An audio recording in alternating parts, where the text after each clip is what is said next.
नमो भगवते वासुदेवाय। ओम नमो भगवते वासुदेवाय। ओम नमो भगवते वासुदेवाय। हरे कृष्णा। सभी भक्तों को सादर प्रणाम।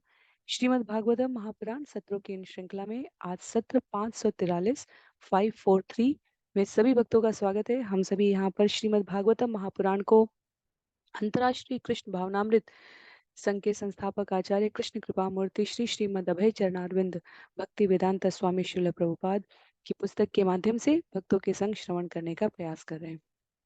जैसा कि सत्रों का प्रारूप है, वर्तमान विषय वस्तु का संक्षिप्त अवलोकन, तत्पश्चात मंगलाचरण, उसके बाद एक एक श्लोक का वाचन और अनुवाद, श्रवण और पठन करते हुए हम सभी इस सत्र में आगे बढ़ेंगे। पिछले सत्र का बहुत ही संक्षिप्त स्मरण करने के इस क्रम में यदि हम मुख्य बिंदुओं को याद करना चाहें तो हमने स्कंद 10 अध्याय 56 जहां पर श्यामंतक मणि की कथा थी उसको श्रवण किया। किस प्रकार सत्राजीत ने द्वारका नगरी में प्रवेश किया। श्यामंतक मणि की चकाचौंध में नगरवासियों ने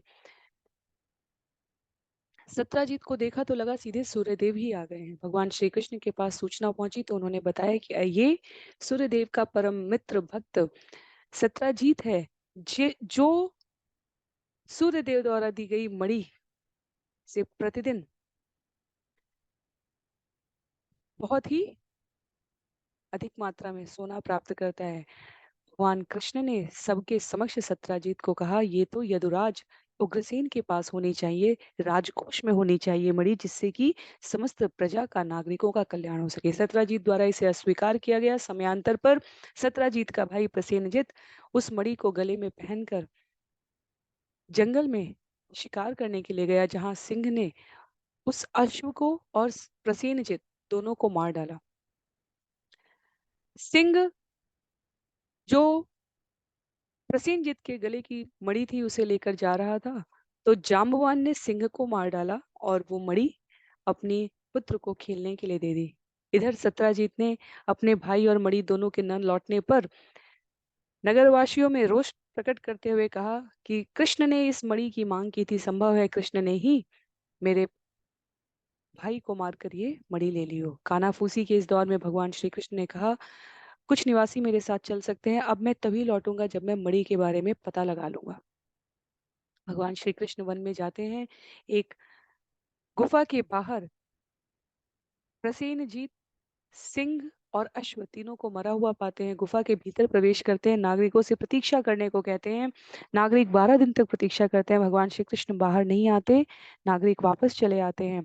नगरवासियों को और विशेष रूप से राजप्रसाद के लोगों को अत्यधिक क्षोभ होता है, दुख होता है कि उन्होंने इस प्रकार क्यों कृष्ण को कहा।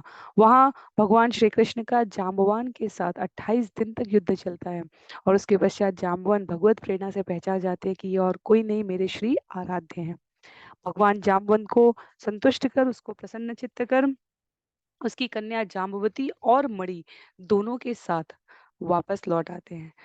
प्रसेनजित को ज्ञात होता है, प्रसेनजित के बारे में सत्राजीत को ज्ञात होता है। उसे पश्चाताप करने का हृदय से, भीतर से भगवान श्री कृष्ण के प्रति किए गए अपमान के प्रति वो अपने आप को क्षमा नहीं कर पा रहा था। उसने सत्यभामा की अनुमति से, अपनी पुत्री सत्यभामा की अनुमति से उनका उनको और उस मणि दोनों को भगवान श्री कृष्ण को अर्पित करने का प्रस्ताव किया। भगवान श्री कृष्ण ने सत्यभामा को स्वीकार किया है और इस प्रकार ये अध्याय समाप्त हुआ है। तो हम सभी आज के क्रम में अगले अध्याय को श्रवण करने का प्रयास करेंगे। अगला अध्याय पांडवों का कुरुवंश का प्रवेश करा रहा है और बहुत ही कूटनीतिक और राजनीतिज्ञ तरीके से करा रहा है। क्योंकि पूर्व में कृतवर्मा का विवाह सत्यभामा के साथ, कृतवर्मा का मन था सत्यभामा के साथ विवाह करने का। तो उस घटनाक्रम को सुखदेव गोस्वामी महाराज परीक्षित को बताते हैं कि सत्राजीत द्वारा इस प्रकार कृष्ण को सत्यभामा दे देने के उपरांत क्या हुआ। तो पहले मंगलाचरण और उसके बाद हम लोग आगे की कथा अध्याय 57 में श्रवण करने का प्रयास करेंगे। नारायणं नमस्कृत्य नरं चैव नरोत्तमं देवीं सरस्वतीं व्यासं ततो जयमुदीरयेत्। शृण्वतां स्वकथा कृष्ण पुण्यश्रवणकीर्तन यद्यन्तस्थो य भद्राणि विधुनोति सुयत्स्यताम्।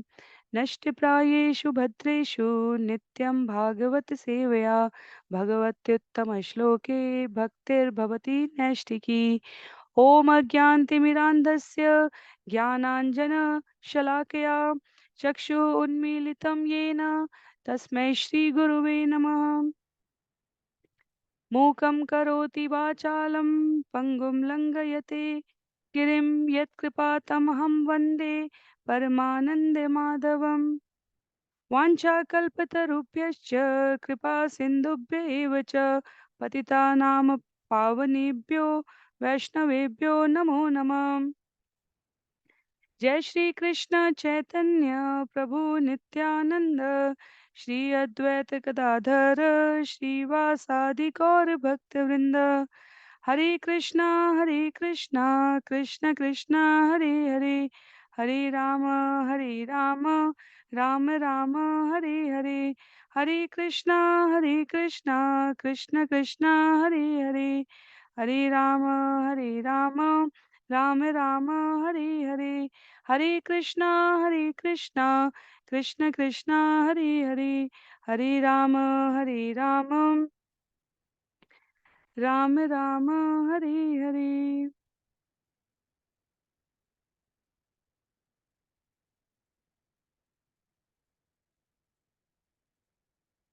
हरे कृष्णा। पुनः सभी भक्तों को सादर प्रणाम। सत्र 543 में आज हम सभी स्कंद 10 अध्याय 57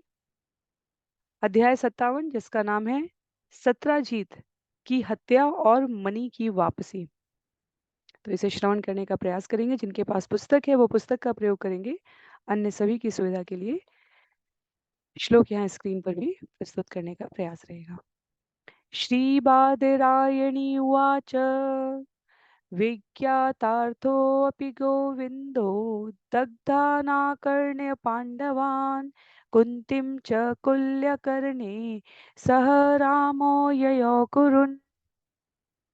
श्री बादरायणी ने कहा, यद्यपि जो कुछ घटित हुआ था भगवान गोविंद उससे पूर्णतया अवगत थे, फिर भी जब उन्होंने यह समाचार सुना कि पांडव तथा महारानी कुंती जलकर मृत्यु को प्राप्त हुए हैं, तो वे कुल रीति पूरा करने के उद्देश्य से बलराम के साथ कुरुओं के राज्य में गए। तो ये कथाक्रम वहां पर है जहां धोखे से दुर्योधन ने लाक्षागृह का निर्माण कराया और उस लाक्षागृह में आग लगा दी, जिससे ये खबर सर्वत्र व्याप्त हो गई कि पांडव माता कुंती के साथ जलकर मर गए हैं। भगवान श्री कृष्ण सत्य से परिचित थे, तथापि सांसारिक शिष्टाचार के नाते वे बलराम के साथ हस्तिनापुर गए। ये जानते हुए कि ये समाचार गलत है, उन्होंने इस रीति को, जहां वो संबंधियों के साथ अप्रिय होने की घटना में अपना दुख प्रकट करने के लिए हस्तिनापुर गए। तो यहाँ घटनाक्रम ही बदल चुका था। द्वारका में भीष्मं कृपं सविदुरं गांधारीं द्रोणमेव च तुल्य दुःखो च संगम्य हा कष्टम इति होचतु। दोनों ही विभु भीष्म, कृपा, विदुर, गांधारी तथा द्रोण से मिले। उन्हीं के समान दुख प्रकट करते हुए वे बिलक उठे, हाय यह कितना कष्टप्रद है।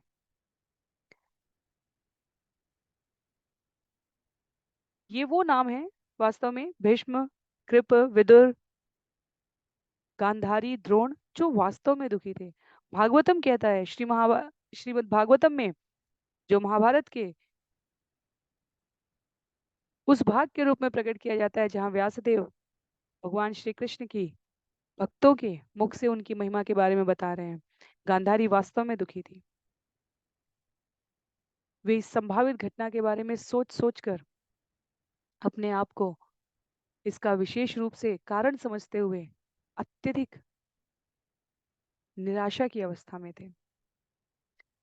लब्धे लब्ध्वेततन्तरं राजन् शतधन्वानम् ऊचतु अक्रूरकृतवर्माणो मणिकस्मान् गृह्यते। इस अवसर का लाभ उठाकर हे राजन, अक्रूर तथा कृतवर्मा शतधन्वा के पास गए और उससे कहा, क्यों न स्यामंतक मणि को हथिया लिया जाए। तो भगवान श्री कृष्ण के प्रति सत्राजीत ने पहले जो अपमानजनक व्यवहार दिखाया था, उसके कारण, या कह सकते हैं भगवान की प्रेरणा के कारण, भगवान की द्वारका से अनुपस्थिति में यहाँ श्रीधर स्वामी की व्याख्या आती है। क्योंकि भगवान ने क्या किया था, भगवान ने कहा था सत्राजीत को कि ये मणि तुम अपने पास ही रखो, तुम सूर्यदेव के भक्त हो। हमने पिछले अध्याय में श्रवण किया था, अंतिम श्लोक में ये कहा गया था, तुम सूर्यदेव के भक्त हो, मणि तुम अपने पास ही रखो। हम सत्यभामा को स्वीकार करते हैं क्योंकि सत्यभामा भगवान की लादनी शक्ति का विस्तार स्वरूप है, और इसलिए भगवान की योजना के अंतर्गत मणि सत्राजीत के पास ही रह गई थी।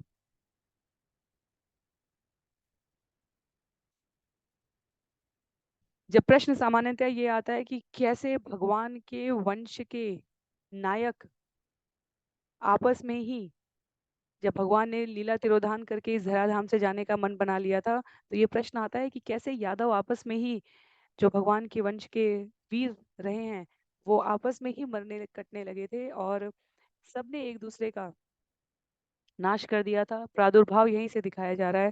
धराधाम पे किसी भी प्रकार की शक्ति जो भगवान की सेवा में प्रयोग नहीं होती, निरर्थक हो जाती है। समयांतर पर यदुवंश इतना शक्तिशाली होता चला गया था भगवत प्रेरणा से। वास्तव में वो भगवान के ही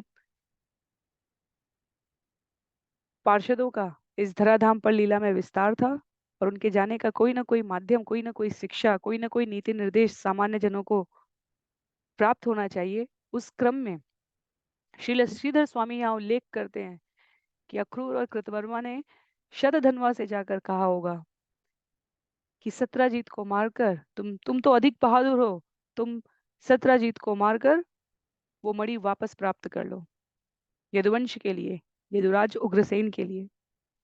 योऽस्मभ्यं सम्प्रतिश्रुत्य कन्यारत्नं विगर्हन कृष्णायादान्न सत्राजित् कस्मात् भ्रातरमन्वियात्। सत्राजीत ने वादा करके हमारी तिरस्कार पूर्वक अवहेलना करते हुए अपनी रत्न जैसी पुत्री हमें न देकर कृष्ण को दे दी, तो फिर सत्राजीत अपने भाई के ही मार्ग का अनुगमन क्यों ना करे। तो शतधन्वा को इस प्रकार प्रेरित किया गया है क्योंकि प्रसेनजित का भाई, प्रसेनजित मारे गए हैं, तो प्रसेनजित के भाई के रूप में सत्राजीत को कह रहे हैं कि वो भी अपने भाई के मार्ग का अनुगमन करे, अर्थात हत्या का षड्यंत्र किया जा रहा है यहाँ पर। वैसे विषय ये भी आता है कि अक्रूर और कृतवर्मा वास्तव में भगवान के भक्त हैं, इसमें कोई संशय नहीं है। महान भक्तों में आते हैं और शुद्ध भक्त में आते हैं।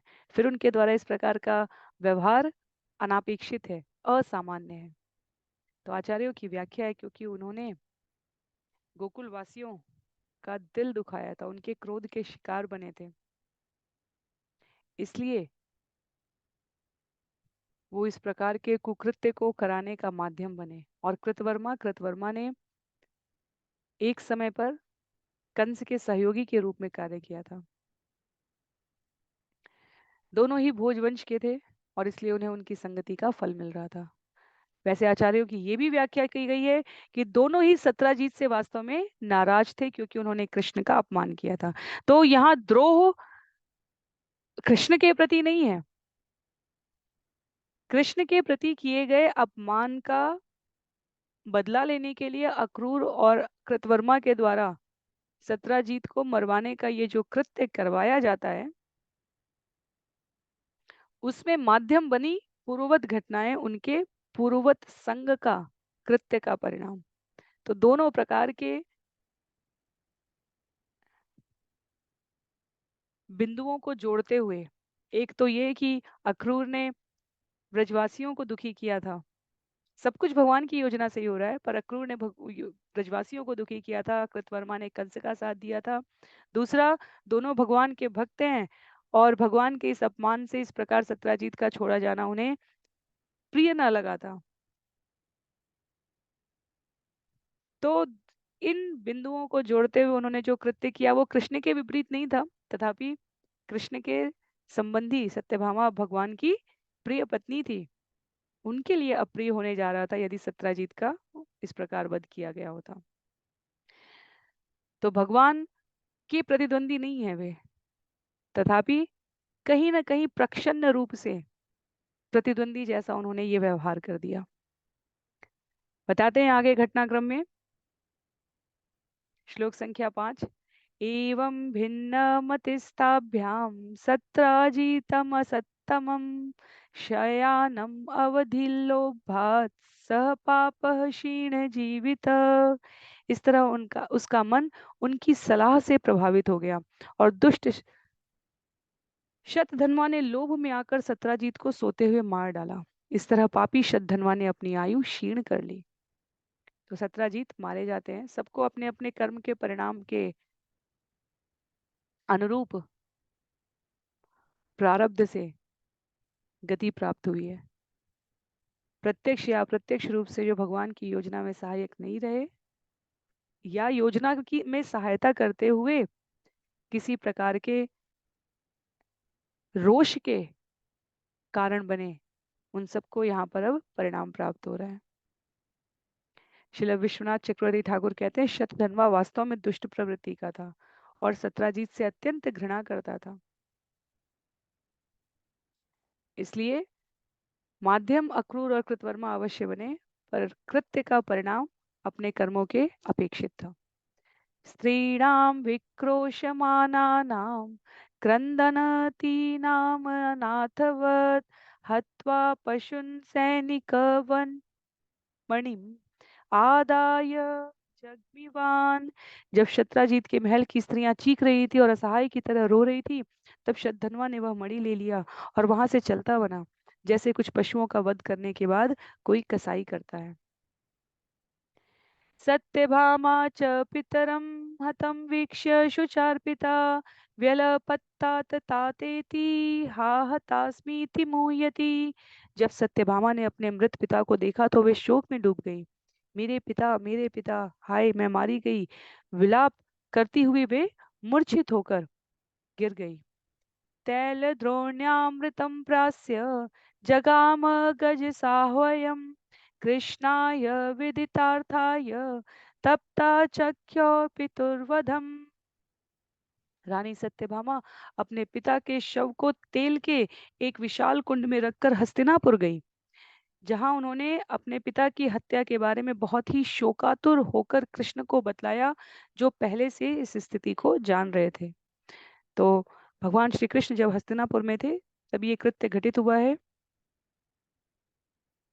शिलाजीव गोस्वामी कहते हैं पिता की मृत्यु पर सत्यभामा की वेदनापूर्ण भावनाएं और शब्द कृष्ण की लीला शक्ति से प्रेरित थे, ताकि शतधन्वा के विरुद्ध भगवान की उग्र प्रतिक्रिया व्यक्त की जा सके।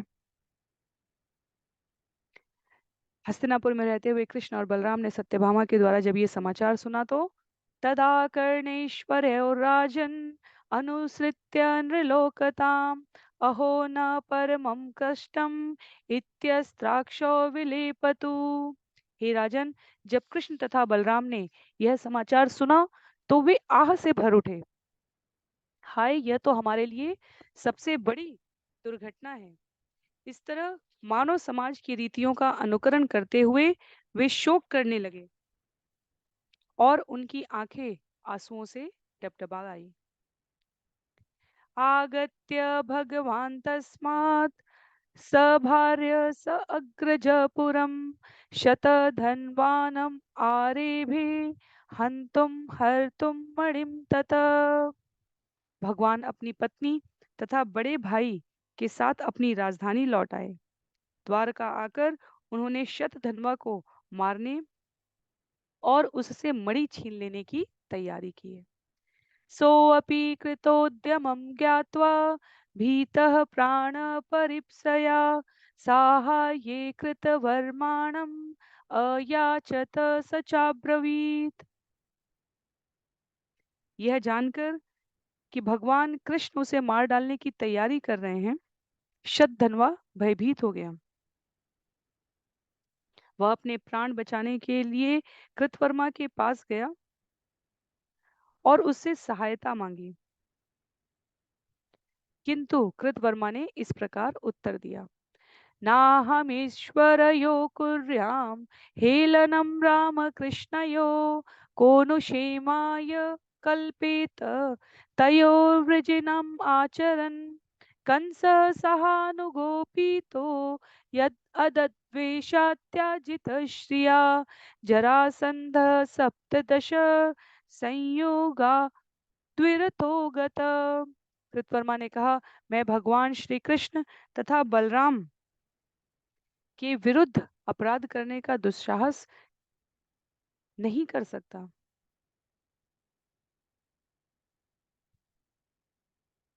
भला उन्हें कष्ट देने वाला अपने सौभाग्य की आशा कैसे कर सकता है।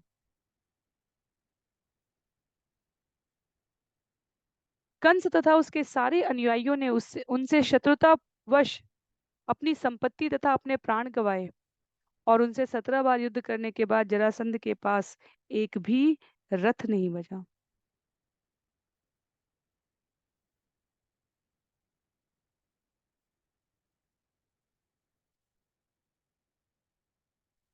तो इस घटना से स्पष्ट होता है कि कृतवर्मा और अक्रूर वास्तव में भगवान के अनुसार योजना संपादित करने के लिए माध्यम बने,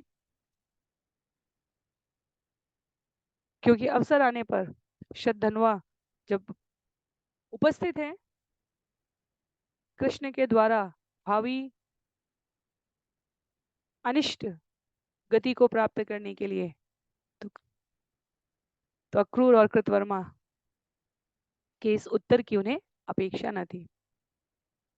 कहते हैं आगे, प्रत्याख्यात स चाक्रूरम पाष्णिग्राहं मयाचत सोऽपि आह को विरुध्येत विद्वानीश्वरयो बलम्।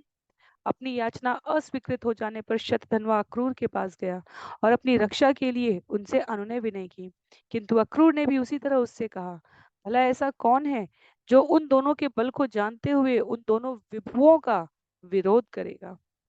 य इदं लीलया विश्वं सृजत्यवति च चेष्टां विश्वसृजो यस्य न विदुर्मोहिता जया। यह तो परमेश्वर ही हैं जो अपनी लीला के रूप में इस ब्रह्मांड का सृजन पालन तथा संहार करते हैं।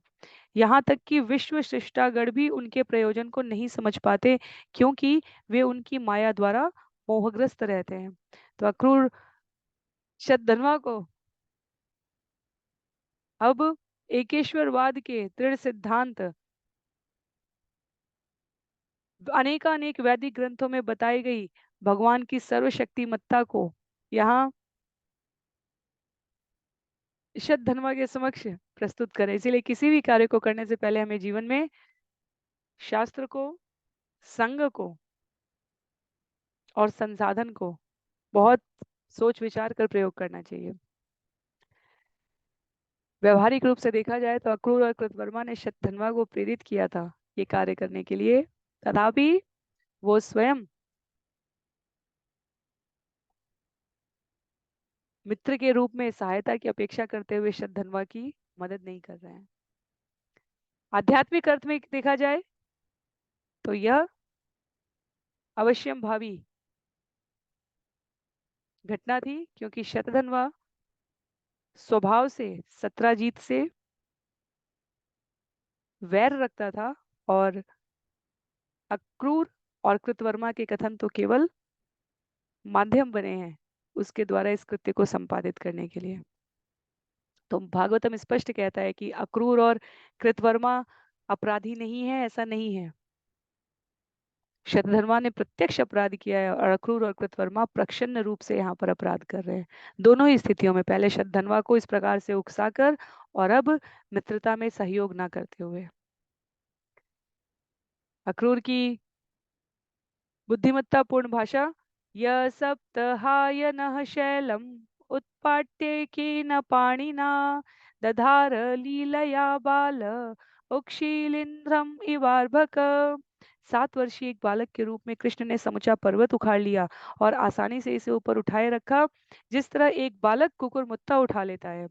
नमस्तस्मै भगवते कृष्णायाद्भुतकर्मणे अनंताय आदिभूताय कूटस्थायात्मने नमः। मैं उन भगवान कृष्ण को नमस्कार करता हूँ जिनका हर कार्य चकित करने वाला है। वे परमात्मा हैं, असीम स्रोत तथा समस्त जगत के स्थिर केंद्र हैं। प्रत्याख्यात सतेनापि शतधन्वा महामणिम तस्मिन् स्य अश्वमारुह्य शतयोजनगम्ययो। जब अक्रूर ने भी उसकी याचना अस्वीकार कर दी तो शतधन्वा ने उस अमूल्य मणि को अक्रूर के संरक्षण में रख दिया और एक घोड़े पर चढ़कर भाग गया जो 100 योजन यात्रा कर सकता था। 800 मील की यात्रा कर सकने वाले आचार्य कहते हैं शतधन्वा को अभी भी लगता है कि ये मणि उसकी है, इसीलिए वो मित्र के संरक्षण में रखकर जाने का उद्यम कर रहा है। भगवान श्री कृष्ण ने सत्यभामा की आर्त पुकार पर यह निर्णय कर लिया था कि जिसने सत्राजीत का वध किया है वो जीवित रहने के योग्य नहीं है। इसलिए गरुणध्वजम आरुह्य रथम राम जनार्दनो अन्वयाताम महावेगे अश्वे राजन गुरुद्रुहम। हे राजन, कृष्ण तथा बलराम कृष्ण के रथ पर सवार हुए जिस पर गरुण चिन्हित ध्वजा फहरा रहा था और जिसमें अत्यंत तेज घोड़े जुते हुए थे, वे अपने श्रेष्ठ के हत्यारे का पीछा करने लगे, अर्थात ससुर सत्राजीत के हत्यारे का। मिथिलायाम उपवने विसृज्यम पत मिथिलायाम उपवने विसृज्यम पतितं हयम पदभ्याम धावन संत्र स्तः कृष्णोऽप्यन्वद्रवदृशा। मिथिला के बाहर एक बगीचे में वह घोड़ा जिस पर शतधन्वा सवार था गिर गया। भयभीत होकर उसने वही घोड़ा वहीं छोड़ दिया और पैदल ही भागने लगा। कृष्ण क्रुद्ध होकर उसका पीछा कर रहे थे। पदाते भगवान तस्य पदाति तिग्मनेमिना चक्रेण शिर उत्कृत्य वाससोव्य चिन्नोत्मणि। चूंकि शतधन्वा पैदल ही भागा था इसलिए भगवान ने भी पैदल ही जाते हुए अपने तेज धार वाले चक्र से उसका सिर काट दिया। तब भगवान ने श्यामंतक मणि के लिए शतधन्वा के सभी वस्त्रों को छान मारा। तो बिल्कुल सामान्य मनुष्य की तरह, शब्द सामान्य यहाँ मनुष्य होने के अर्थ में कहा जा रहा है और असामान्य वीरता के साथ, जैसे कोई तेजस्वी वीर इस जगत में अपने शुभ चिंतकों के प्रति किए गए अहित का बदला लेगा, वैसे ही भगवान श्री कृष्ण ने शतधन्वा के साथ व्यवहार किया है। पर मणि शतधन्वा के पास नहीं है। अलब्ध मणि आगत्य कृष्ण आहाग्रजान्तिकं वृथा हत शतधनु मणि तत्र न विद्यते। मणि न पाकर भगवान कृष्ण अपने बड़े भाई के पास गए और कहने लगे, हमने व्यर्थ ही शतधन्वा को मार डाला, उसके पास वह मणि नहीं है। तत आह बलो नूनं स मणिशतधन्वना कस्मिंश्चित् पुरुषे न्यस्तस्तमन्वेष पुरं व्रज। इस पर बलराम ने उत्तर दिया, निस्संदेह शतधन्वा ने मणि को किसी के संरक्षण में रख छोड़ा होगा। तुम नगरी में लौट जाओ और उस व्यक्ति को ढूंढो। और स्वयं बलराम जी क्या करने जा रहे हैं? अहम वैदेहमिच्छामि दृष्टुम प्रियतमं मम इत्युक्त्वा मिथिलां राजन् विवेश यदुनंदना। मैं विदेह के राजा से भेंट करना चाहता हूँ क्योंकि वे मेरे अत्यंत प्रिय हैं। हे राजन, यह कहकर प्रिय यदुवंशी बलराम ने मिथिला नगरी में प्रवेश किया है। तो बलराम जी की विशेष यादें हैं मिथिला नगरी के साथ, जहाँ की नगरी में, जहाँ जिस नगर में उन्होंने भ्रमण किया था, जहाँ भगवान और परशुराम संवाद में लक्ष्मण जी के स्वरूप में बलराम जी के वीरतापूर्ण शब्दों को आज भी स्मरण कराया जाता है।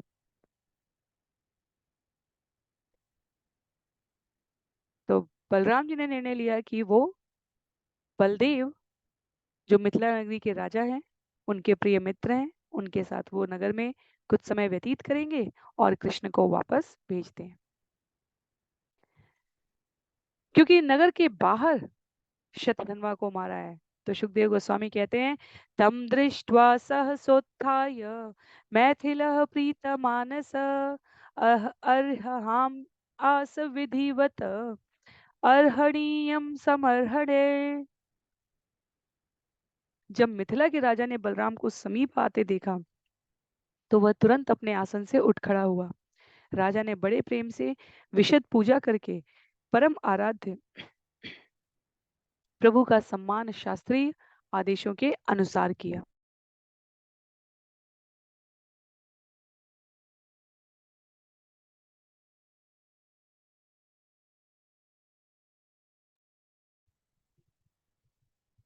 उवास तस्यां कतिचित् मिथिलायां समाविभू मानितः प्रीतियुक्तेन जनकेन महात्मना ततो अशिक्षत गदां काले धार्तराष्ट्र सुयोधन।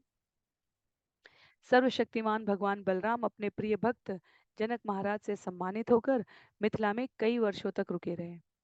इसी समय धृतराष्ट्र के पुत्र दुर्योधन ने बलराम से गदा युद्ध करने की कला सीखी।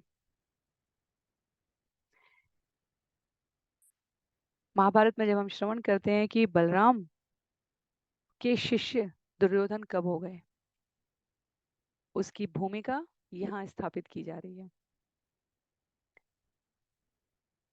बलदेव के साथ जो मिथिला के राजा हैं, जब बलराम जी यहाँ शतधन्वा का पीछा करते हुए कृष्ण के साथ पहुंचे हैं, तो वो यहाँ कुछ समय रुकते हैं। और वो कुछ समय वास्तव में कुछ वर्ष के रूप में था। और उस वर्ष के अंतराल में धृतराष्ट्र के पुत्र दुर्योधन ने समय की अवसर की उपलब्धता जानकर बलराम जी से गदा युद्ध करने की कला सीखी। इसलिए ये पूरी घटना यहाँ इस रूप में व्यक्त की गई है। भगवान कृष्ण लौट आते हैं द्वारका, तो यहाँ पर उल्लेख करते हैं सुखदेव गोस्वामी, केशवो द्वारकामेत्य निधनम शतधन्वन अप्राप्तिम च मणे प्राह प्रियाया प्रियकृत विभु। भगवान केशव द्वारका आए और उन्होंने शतधन्वा की मृत्यु तथा श्यामंतक मणि को खोज पाने में अपनी असफलता का विवरण दिया। वे इस तरह बोले जिससे उनकी प्रियतमा सत्यभामा प्रसन्न हो सके। क्योंकि समझने वाली बात यह है कि सत्यभामा अपने पिता के हत्यारे को मारे जाने की सूचना पाकर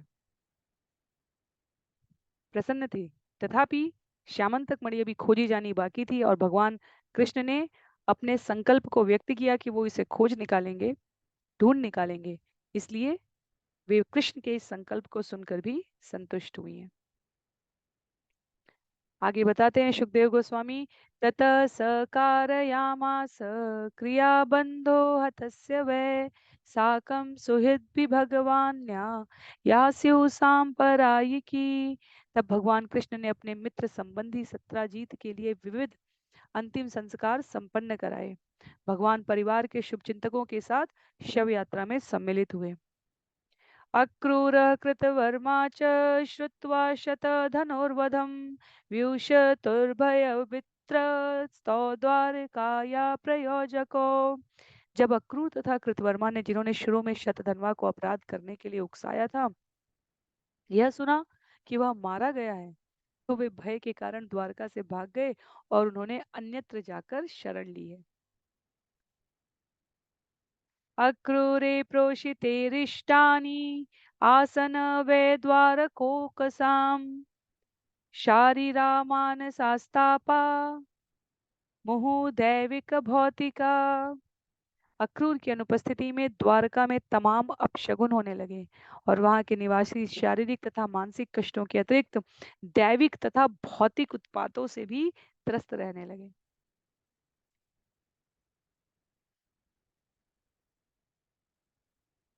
श्री श्रीधर स्वामी की व्याख्या है और उसके अनुसार अक्रूर वास्तव में द्वारका से भागकर वाराणसी गए थे और वाराणसी में वे एक सेठ की तरह रहने लगे जहां उनका नाम दानपति के रूप में विख्यात हो गया। उन्होंने सोने की वेदिकाओं में सुयोग्य पंडितों की व्यापक सभा में कई अग्नि यज्ञ संपन्न कराए। तो अक्रूर स्वयं के व्यक्तिगत लाभ के लिए ना मणि प्राप्त करना चाहते थे, ना मणि का दुरुपयोग करना चाहते थे, तथापि भगवत प्रेरणा से क्योंकि उन्होंने इस कार्य में भाग लिया था, इसलिए कुछ समय का अपनी इच्छा को प्रमुखता रखकर भगवान की इच्छा को पीछे रखने का क्या परिणाम हो सकता है, वो बताने का माध्यम यहाँ पर अक्रूर और कृतवर्मा बने हैं। द्वारका के निवासियों को ऐसा लगने लगा क्योंकि अक्रूर यहाँ अनुपस्थित हैं तो ये असामान्य विपत्तियां आ गई हैं, जबकि देखा जाए तो भगवान की उपस्थिति में ऐसा कुछ भी होना संभव ही नहीं। तथापि आचार्य कहते हैं जब भगवान इस धरा पर आते हैं तो उनकी लीलाएं मनुष्यों जैसी होती हैं। फलतः लोकप्रियता से जो अवज्ञा पनपती है, जितने भी प्रसिद्ध व्यक्ति हैं उनके साथ कुछ ना कुछ अफवाहें जुड़ी हुई होती हैं। वो सिद्धांत भगवान पर भी मनुष्य रूप में आने पर लागू होता है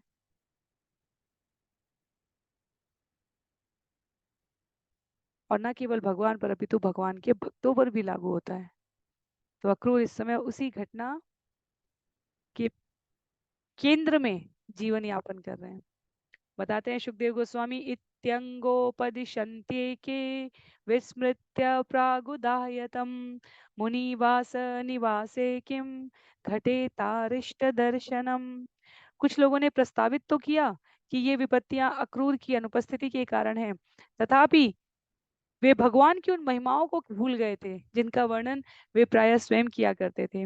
निसंदेह उस स्थान में विपत्तियां कैसे आ सकती हैं जहां समस्त मुनियों के आश्रय रूप भगवान निवास करते हो। तो यही हम अभी श्रवण कर रहे हैं कि वास्तव में इतनी परिचयतात्मक, इतनी निकटता है भगवान से द्वारका वासियों की कि वो उनके परम पद की स्थिति को कई बार विस्मृत कर दे रहे हैं। परम पद की स्थिति को व्रजवासियों ने भी विस्मृत किया था, पर वहां स्नेह की अधिकता थी। यहाँ संबंधी के रूप में जो निकटता है और निकटता में दोष दर्शन करने की प्रवृत्ति भी पनप जाती है, द्वारका वासियों के साथ इस समय वही हो रहा है। पहले सत्राजीत द्वारा आक्षेप लगाए जाने पर उन्होंने कृष्ण के बारे में इस अनर्गल प्रलाप पर विश्वास किया द्वारका वासियों ने। उसके पश्चात मणि वापस लाने पर मिले यश को पुनः प्रसारित किया। तदुपरांत शतधन्वा को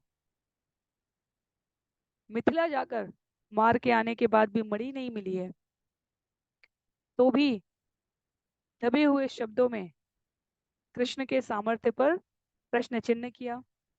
और अब जब अक्रूर यहाँ द्वारका से चले गए हैं तो कुछ नागरिकों ने कहा कृष्ण ने अक्रूर को अपना प्रतिद्वंदी समझकर द्वारका से निष्कासित कर दिया। तो आचार्य कहते हैं इस नवीन तथा अविश्वसनीय कलंक को मिटाने के लिए भगवान कृष्ण ने द्वारका में अनेक विपत्तियों को जन्म दिया, जिससे नागरिकों को अक्रूर की वापसी के लिए उत्प्रेरित किया जा सके। भगवान की कोई भूमिका नहीं है ये भी नहीं कह सकते, तथापि जिस लीला में भगवान है वहां उन्होंने अक्रूर को निष्कासित नहीं किया था। इस कलंक को मिटाने के लिए उन्होंने नागरिकों को ही प्रेरित किया कि वो अक्रूर को वापस बुलाएं।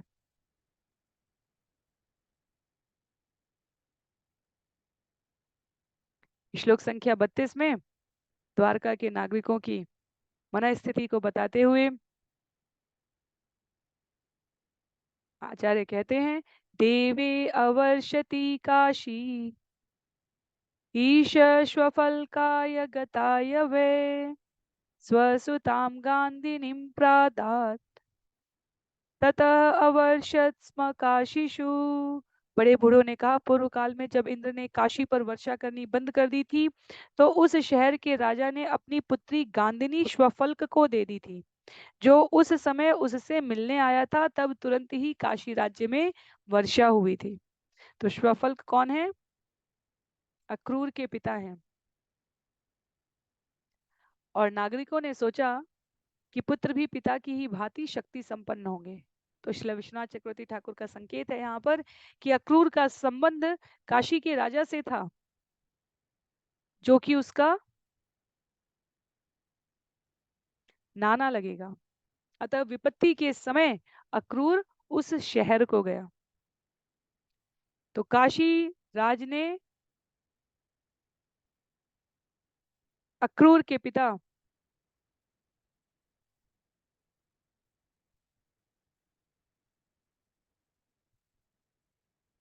श्वफल्क को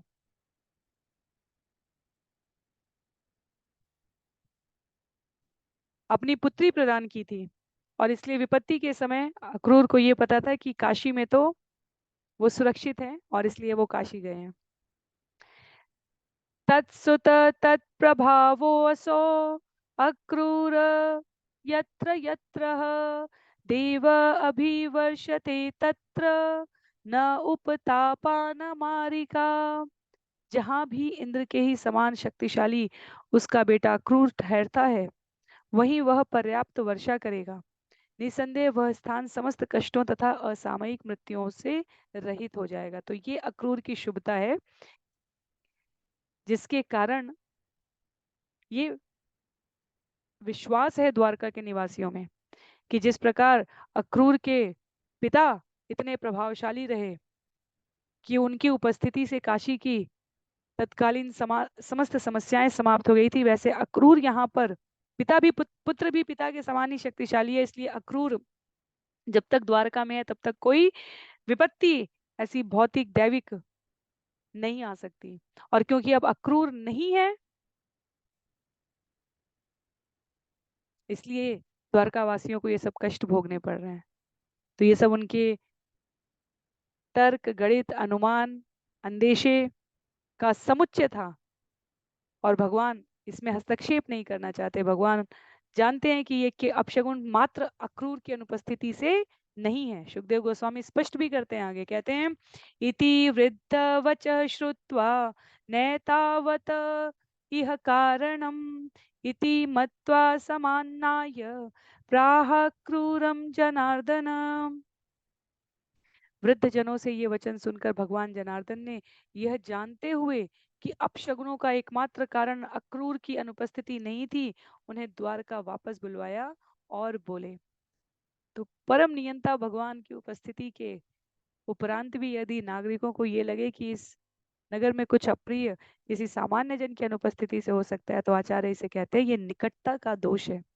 कृष्ण इतने निकट हैं द्वारकावासियों के कि वो उसमें अंतर नहीं कर पाते कि जहाँ कृष्ण उपस्थित है, वहां किसी भी प्रकार की अप्रियता संभव ही नहीं है। तो ऊपर से ऐसा लगता है कि अक्रूर की अनुपस्थिति से ये उत्पात उत्पन्न हुए, या मंगलमय श्यामंतक मणि की अनुपस्थिति से ये उत्पात उत्पन्न हुए। तथापि आचार्य कहते हैं द्वारका दैवी आनंद की नगरी रही है, क्योंकि भगवान वहां निवास कर रहे हैं। पर इस जगत के राजकुमार के रूप में अपनी लीलाएं करने के लिए कृष्ण ने जो आवश्यक था उसे किया और अक्रूर को वापस बुलवा लिया। श्लोक संख्या 35-36 में, पूजयित्वाभिभाषेणं कथयित्वा प्रिया कथा विज्ञाताखिल चित्तज्ञ स्मयमान उवाच ननु दानपते न्यस्तस्त्वय्यासस्ते शतधन्वना शमन्तको मणि श्रीमान् विदित पूर्वमेव न। भगवान कृष्ण ने अक्रूर का स्वागत सत्कार किया, उनका गोपनीय तौर पर अभिवादन किया और उनसे मधुर शब्द कहे। तब हर बात जानने वाले होने के कारण भगवान, जो कि अक्रूर के हृदय से भली भांति अवगत थे, हंसे और उनको संबोधित किया। हे दानपति, अवश्य ही वह ऐश्वर्यशाली श्यामंतक मणि शतधनवा तुम्हारे संरक्षण में छोड़ गया था और अब भी तुम्हारे पास है। असल में हम इसे लगातार जानते रहे। तो जैसे वृंदावन से वापस लाते हुए भगवान को अक्रूर ने संध्या वंदन करते समय, स्नान करने के समय पूर्ण ऐश्वर्य के साथ देखा और बाहर रथ पर बैठे हुए देखा और भीतर संध्या वंदन स्नान के समय देखा, उसी प्रकार एक बार पुनः भगवान ने यहाँ पर अपनी चतुर्दिक महिमा का प्रदर्शन करते हुए अक्रूर से कहा, हमें सर्वदा से ज्ञात है कि शतधनवा जिसे मानने के लिए मैं इतनी दूर गया, वो वास्तव में मणि तुम्हारे पास छोड़कर गया था। तो भगवान का ये जो व्यवहार है, ये पुष्ट करता है इस तथ्य को कि अक्रूर वास्तव में भगवान के भक्त हैं और उनकी लीला में सहायक हैं, और इसलिए प्रतीकात्मक रूप से वो भगवान से भिन्न व्यवहार करते हुए भी भगवान की कृपा के पात्र हैं। श्लोक संख्या 37 में भगवान आगे अक्रूर से इसलिए शब्द प्रयोग हुआ है, यहाँ पे गोपनीय संवाद करते हैं। कहते हैं, सत्राजितो अनपत्यत्वात् गृहिणीयो दुहितु सुता दायं निनीयाप पिंडान विमुच्य ऋणम च शेषितम। चूंकि सत्राजीत के कोई पुत्र नहीं है, अतः उसकी पुत्री के पुत्र उसके उत्तराधिकारी होंगे। उन्हें ही श्राद्ध के निमित्त तर्पण तथा पिंडदान करना चाहिए, अपने नाना का ऋण चुकता करना चाहिए और शेष धन अपने लिए रखना चाहिए। तो जो ययाति को उनकी पुत्री माधवी के द्वारा 4 दौहित्रों से सुगति प्राप्त होती है, उसके आशीर्वाद के रूप में ययाति ने जो दौहित्र के द्वारा कल्याण लिखा है पितृ तर्पण में, वो स्मरण कराते हुए कृष्ण यहाँ पर कहते हैं कि सत्यभामा की संतान के पास उनके नाना के द्वारा अर्जित उत्तराधिकार के रूप में जो संपत्ति है, वो उपलब्ध होनी चाहिए।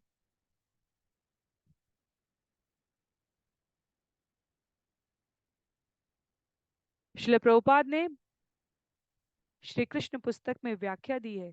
इस कथन के द्वारा भगवान कृष्ण ने संकेत किया है कि सत्यभामा गर्भवती हैं और उसका पुत्र ही इस मणि का असली दावेदार है, जो घटनाक्रम में आगे उल्लिखित भी होगा, और अंततः वह इस मणि को अक्रूर से ले लेगा जो इसे छिपाने का प्रयत्न कर रहे हैं। तथापि प्रकट रूप में भगवान ने यहाँ पर कहा है, तथापि दुर्धर त्वन्ये त्वयि आस्तां सुव्रते मणि किंतु मामग्रज सम्यग् न प्रत्येति मणिं प्रति दर्शयस्व महाभाग बंधूनां शान्तिमावह अव्युक्षिन्नामखास्तेद्य वर्तन्ते रुक्म वेदय। तो भी है विश्वास पात्र अक्रूर, यह मणि तुम्हारे संरक्षण में रहना चाहिए, क्योंकि अन्य कोई इसे सुरक्षित नहीं रख सकता। बस एक बार यह मणि दिखा दो, क्योंकि मैंने इसके विषय में अपने अग्रज से जो कुछ कहा है, वे उस पर पूरी तरह विश्वास नहीं करते। इस तरह हे परम भाग्यशाली, तुम मेरे संबंधियों को शांत कर सकोगे।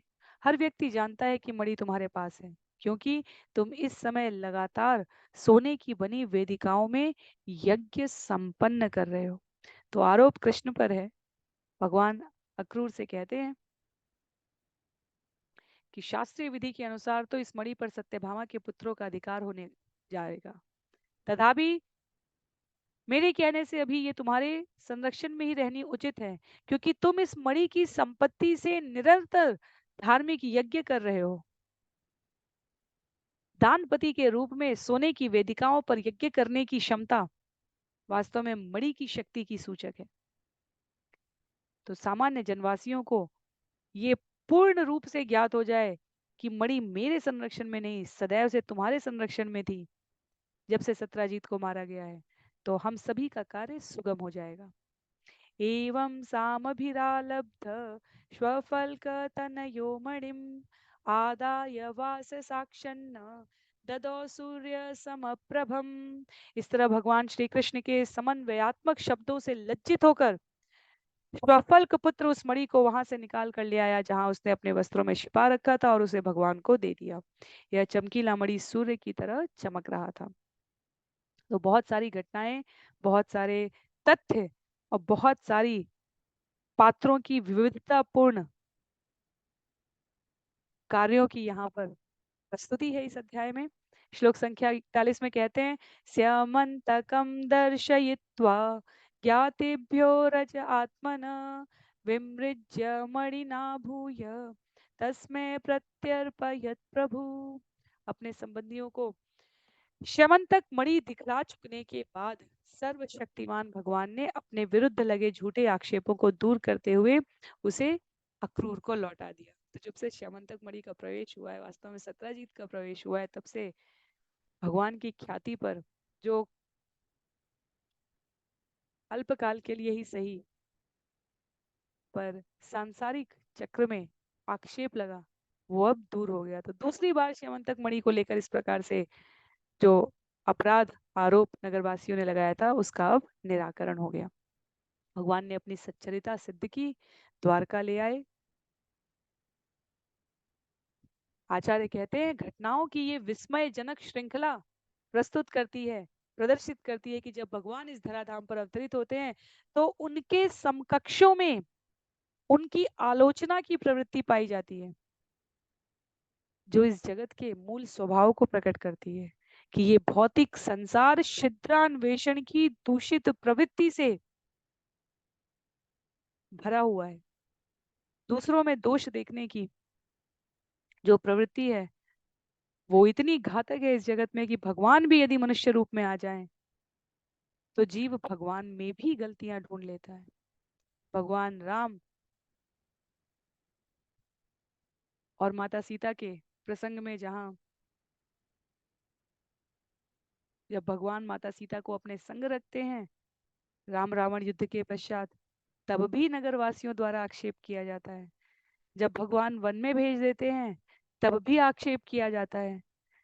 जब मैया सीता धरती में समाहित हो जाती है योजना के इस क्रम में, किसकी सामर्थ्य है भगवान की शक्ति को इस प्रकार संभाल पाने की, तब भी भगवान के ऊपर दोषारोपण है। और वर्तमान कलयुग में आज भी ऐसे मनुष्यों की कमी नहीं है जो भगवान राम और कृष्ण के चरित्र पर दोषारोपण कर रहे हैं। कहते हैं आचार्य कि भगवान ने इस प्रकार अपनी निर्दोषता व्यक्त की है, द्वारका वापस लेकर आए हैं, मणि को दिखाई है और अक्रूर को दिया है। श्लोक संख्या 42 में, यस्त्वेत् भगवत ईश्वरस्य विष्णो यस्त्वेत् भगवत ईश्वरस्य विष्णो वीर्याढ्यं वृजिनहरं सुमङ्गलं च आख्यानं पठति शृणोत्यनुस्मरित्वा दुष्कीर्तिं दुरितम् अपोह्य याति शांतिम। यह आख्यान जो भगवान विष्णु के पराक्रम के वर्णनों से युक्त है, पापपूर्ण फलों को दूर करता है और समस्त मंगल प्रदान करता है। जो कोई भी इसे पढ़ता, सुनता या स्मरण करता है वह अपनी अपकीर्ति तथा पापों को भगा सकेगा और शांति प्राप्त करेगा। इस प्रकार श्रीमद् भागवतम के 10वें स्कंद के अंतर्गत सत्राजीत की हत्या और मणि की वापसी नामक 57वें अध्याय के श्रील भक्ति वेदांत स्वामी प्रभुपाद के विनीत सेवकों द्वारा रचित तात्पर्य पूर्ण हुए। तो अध्याय यहाँ पर समाप्त हो रहा है, इसके साथ ही ये सत्र भी यहाँ पर समाप्त हो रहा है। श्रील प्रभुपाद के असीम अनुग्रह से अगले सत्र में हम सभी स्कंद 10 अध्याय 58 श्रवण करने का प्रयास करेंगे, जहां श्री कृष्ण का पंच राजकुमारियों से विवाह। तो भगवान की प्रमुख पटरानियों के विवाह का उल्लेख सुखदेव गोस्वामी महाराज परीक्षित को बता रहे हैं और उस क्रम में जो घटनाएं आती जा रही हैं वो भी श्रवण करें। पहले रुक्मिणी, फिर जाम्बवती, फिर सत्यभामा, अब पांच पंच राजकुमारियों के संग विवाह का उल्लेख है, जिसे हम सभी अगले अध्याय में श्रवण करने का, अध्याय 58 में श्रवण करने का प्रयास करेंगे, जहाँ करीब 58 श्लोक है। तो अध्याय 58 में 58 श्लोक है, जिसे हम सभी अगले सत्र में श्रवण करने का प्रयास करेंगे। आज के लिए सत्र को यही पर समाप्त करते हैं। श्रील प्रभुपाद की जय, श्रील गुरुदेव की जय, अनंत कोटि वैष्णव वृंद की जय, श्रीमद् भागवतम महापुराण की जय। हरे कृष्णा।